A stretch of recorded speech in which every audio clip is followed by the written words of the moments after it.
les années 2000, des salariés, des employeurs, des institutionnels ont imaginé qu'il fallait une structure pour rapprocher les salariés handicapés en recherche d'emploi et les entreprises.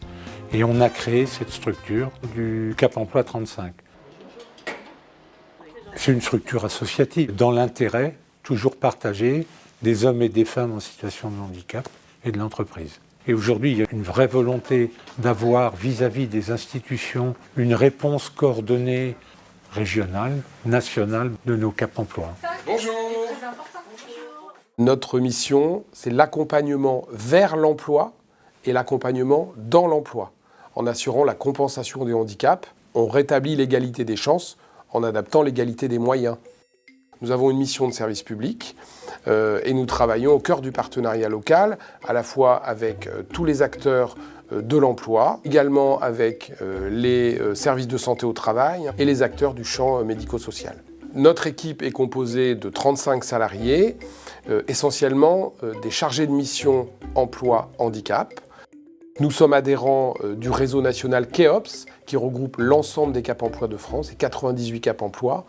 Et nous sommes également regroupés en région au sein d'un groupement KEOPS Bretagne, qui regroupe les 4 Cap Emploi bretons, afin d'être présents localement. Et ça nous permet de partager ensemble des plans d'action, des outils, des moyens et des compétences.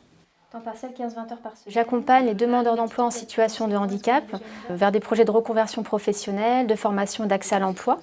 Et j'interviens également auprès des entreprises privées et la fonction publique.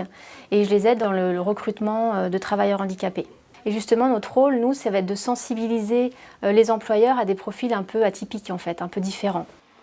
Une fois que le recrutement est finalisé, on peut mettre en place ce qu'on appelle un suivi dans l'emploi. Ça peut être des sensibilisations au handicap auprès des équipes de travail. Ça peut être du tutorat, des aménagements de poste. On est là pour entendre les attentes de l'employeur, les contraintes qui sont plus là d'ordre organisationnel. Tout ça dans un cadre validé par le médecin du travail et faire en sorte qu'on trouve un équilibre entre les répercussions du handicap pour essayer de maintenir la personne de manière pérenne.